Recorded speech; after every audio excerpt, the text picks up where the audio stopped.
జరగడం అనేటటువంటిది కష్టం కావచ్చు, కానీ మన చేతిలో ఉన్నది మనం వదిలేసుకోవడం అన్నటువంటిది మాత్రం చారిత్రక తప్పిదమే అవుతుంది. మెడికల్ కళాశాలలు ఇప్పుడు రాకపోతే మరెప్పుడు తెచ్చుకోగలుగుతాం? ప్రభుత్వం చేతిలో ఇప్పుడు పెట్టకపోతే మరెప్పుడు చేయగలుగుతాం?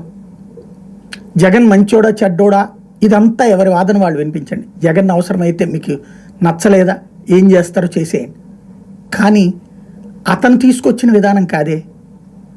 ఓ పక్కన ఇక్కడ భారతీయ జనతా పార్టీ రాష్ట్రంలో ప్రభుత్వంలో భాగస్వామి, కేంద్రంలో భారతీయ జనతా పార్టీ నేతృత్వంలో ప్రభుత్వంలో తెలుగుదేశం భాగస్వామి. ఆ భారతీయ జనతా పార్టీ నేతృత్వంలోని ప్రభుత్వమే కదా ఇచ్చింది ఒక చక్కటి అవకాశం, జిల్లాకు ఒక మెడికల్ కళాశాల. ఇవాళ మనం అంటే ఇచ్చేస్తారు, కానీ మనం అంటున్నాం, వద్దంటున్నాం. పీపీపీ అని మళ్ళీ ప్రైవేట్ చేతికి అప్పచెప్తామంటున్నాం.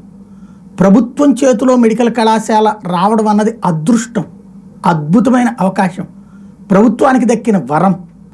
దాన్ని తీసేసి విద్యార్థుల పాలిట శాపంగా, రాష్ట్రానికి పాపంగా మార్చుకోవాల్సిన అవసరం ఉందా? భవిష్యత్ తరాలకి కష్టాలను మిగిల్చాల్సిన అవసరం ఉందా?